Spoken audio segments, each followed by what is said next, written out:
الحمدللہ وحدہ والصلاة والسلام علی من لا نبی بعدہ اما بعد۔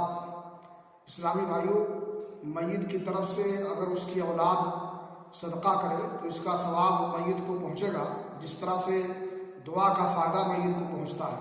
صحیح بخاری شریف کی حدیث ہے، ایک شخص نبی اکرم صلی اللہ علیہ وسلم کی خدمت میں حاضر ہوا اور اس نے عرض کیا، ان امی افتلتت نفسها وراها لو تکلمت تصدقت افلاها اجر ان تصدقت عنها قال نعم۔ کہا میری ماں کی اچانک وفات ہو گئی اور مجھے امید ہے کہ اگر وہ بولتی تو صدقہ کی تلقین کرتی تو کیا اس کو اجر و ثواب ملے گا اگر میں اس کی طرف سے صدقہ کروں؟ تو اللہ کے رسول صلی اللہ علیہ وسلم نے فرمایا کہ ہاں۔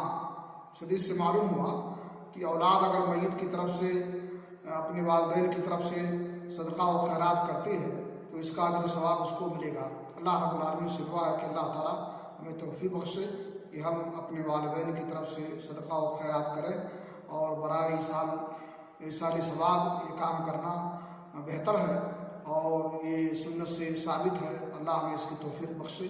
وآخر دعوانا الحمدللہ رب العالمین۔